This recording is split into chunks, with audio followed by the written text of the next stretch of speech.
আমরা পড়েছি সাতে সমুদ্র। তো এই সাতটি সমুদ্র কি কি? অনেকে ভূগোল বই থেকে এর উত্তর খুঁজে বেড়ান।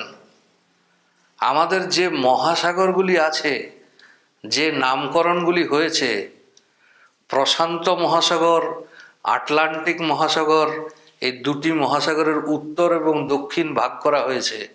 এভাবে চারটি মহাসাগর পাচ্ছি আমরা।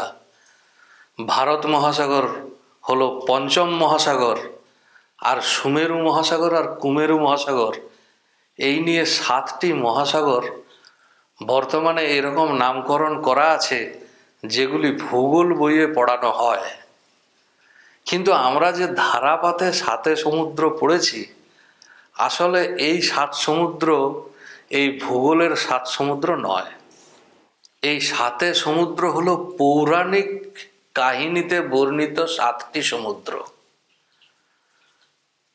আসলে এই যে পৃথিবীর যে সাতটি সমুদ্র বা মহাসমুদ্র বা মহাসাগর, অর্থাৎ উত্তর ও দক্ষিণ আটলান্টিক, উত্তর ও দক্ষিণ প্রশান্ত মহাসাগর, ভারত মহাসাগর এবং সুমেরু বা উত্তর মহাসাগর এবং কুমেরু বা দক্ষিণ মহাসাগর, এই যে সাতটি মহাসাগর, আসলে এটি একটি জলরাশি পরস্পরের সঙ্গে সংযুক্ত।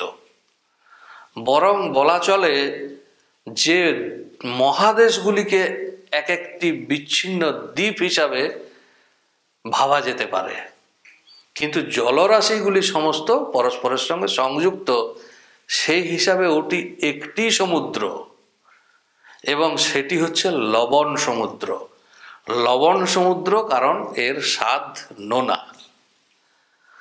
পৌরাণিক কাহিনী অনুসারে যে সাতটি সমুদ্রের নাম বলা হচ্ছে সেগুলি হচ্ছে লবণ, ইক্ষু, সুরা, সর্পি, দধি, দুগ্ধ, জল। এই সাত প্রকারের সমুদ্র। তাহলে তার মধ্যে লবণ সমুদ্রটি আমরা দেখতে পাই পৃথিবীতে, বাকিগুলি কোথায়? তো বাকিগুলি কোথায় সেটি জানার আগে একটু জেনে নিই। আমি আরেকবার বলি যে ঠিক কি কি সাতটি সমুদ্রের নাম আমি বললাম। লবণ সমুদ্র বুঝে গেলেন, যার জলের স্বাদ হচ্ছে লবণাক্ত।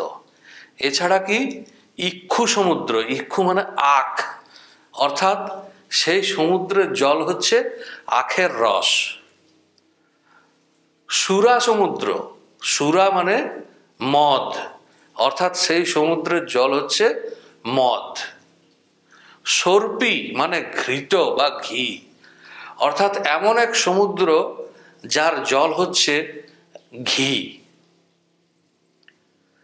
দধি সমুদ্র, অর্থাৎ এমন এক সমুদ্র যে সমুদ্রের জল হচ্ছে দধি বা দই। দুগ্ধ সমুদ্র, অর্থাৎ যে সমুদ্রের জল হচ্ছে দুধ। আর জল সমুদ্র, অর্থাৎ যে সমুদ্রের জল হচ্ছে পানীয় জল।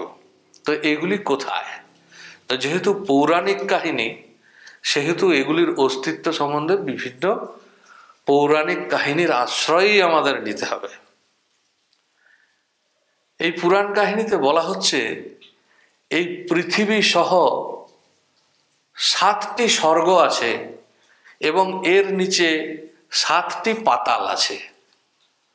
অর্থাৎ এই পৃথিবীর মতো 14টি ভুবন আছে, যেগুলিকে একসঙ্গে চতুর্দশ ভুবন বলা হয়।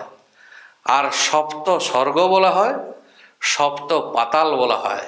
অর্থাৎ পৃথিবীর যেখানে অবস্থান তার থেকে উপরে আরো 6টি ভুবন আছে বা 6টি লোক আছে, এবং পৃথিবী থেকে নিচে আরো 7টি লোক আছে, মোট 14টি লোক আছে। তো এই যে 14 ভুবনের ধারণা, এটি যে শুধুমাত্র হিন্দু পৌরাণিক কাহিনীতে আছে তা নয়, এটি ইসলামেও এর বর্ণনা আছে, যেখানে 7 আসমান এবং 7 জমিনের কথা বলা হয়েছে। যাই হোক, এই হিন্দু পুরাণ কাহিনী অনুসারে যে সপ্ত স্বর্গ, এর নাম হচ্ছে ভূলোক, অর্থাৎ আমাদের এই পৃথিবী; ভূবরলোক, এই পৃথিবীর ঊর্ধ্বের অবস্থান, এবং ক্রমশ ঊর্ধ্বে যে লোকগুলি পাচ্ছি সেগুলি হচ্ছে স্বলোক, মহরলোক, জনলোক, তপলোক এবং সত্যলোক। এই হলো 7 স্বর্গ। আর 7 পাতাল, সপ্ত পাতাল, যেগুলি পৃথিবীর নিচে অবস্থিত, সেগুলি হচ্ছে তল, অতল, বিতল, সুতল, তলাতল, মহাতল এবং রসাতল। এখানে লক্ষ্য করুন, সব শেষে যে নামটি বললাম সেই পাতাল লোকের নাম হচ্ছে রসাতল। আমরা প্রায়শই বলে থাকি, ও রসাতলে গেছে, রসাতলে যা। রসাতলে যাওয়া মানে হচ্ছে সম্পূর্ণ অধঃপতন। আসলে রসাতল হচ্ছে একটি পাতাল লোক, যে পাতাল লোক সবার নিচে অবস্থিত। অর্থাৎ রসাতলে যাওয়া মানে এত নিচে নেমে যাওয়া যেখান থেকে ফিরে আসা অসম্ভব। যাই হোক, এই পুরাণ কাহিনী অনুসারে 14টি ভুবন আছে। 14টি ভুবনের মধ্যে আমাদের পৃথিবী একটি ভুবন, যেখানে লবণ সমুদ্র অবস্থিত। এছাড়া আরও যে 6টি সমুদ্র যার আমি উল্লেখ করলাম, সেগুলি কোথায় কোন লোকে আছে সেগুলি নিশ্চয়ই কোনো পুরাণ কাহিনীতে বর্ণনা করা থাকলেও থাকতে পারে, আমার জানা নেই, কিন্তু ওই বাইরের ওই লোকগুলিতেই কোথাও আছে। তো এই হলো 7 সমুদ্রের ব্যাখ্যা। কিন্তু এই সঙ্গে আমরা বলে থাকি 7 সমুদ্র 13 নদী। যদি বলি 7 সমুদ্র 13 নদী, তখন আবার এর অর্থ পাল্টে যায়। 7 সমুদ্র 13 নদীর পার মানে বহু দূর, এই অর্থ বোঝায়। কিন্তু এখানে 7 সমুদ্র মানে পুরাণের ওই 7 সমুদ্র যেটি আমি বর্ণনা করলাম, লবণ, ইক্ষু, সুরা, সর্পি, দধি, দুগ্ধ, জল, এটি নয়। এখানে আসতে হবে অন্য একটি তত্ত্বে। সেই অন্য বিশেষ তত্ত্বটি হচ্ছে দেহতত্ত্ব।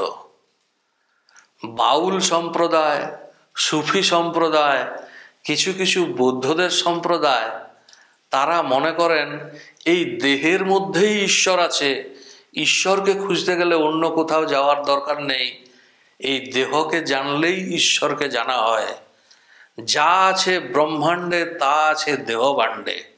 অর্থাৎ এই পৃথিবী বা পৃথিবীর বাইরে ব্রহ্মাণ্ডে যা কিছু পাওয়া যায় তার সমস্ত কিছুই আমাদের শরীরে অবস্থিত।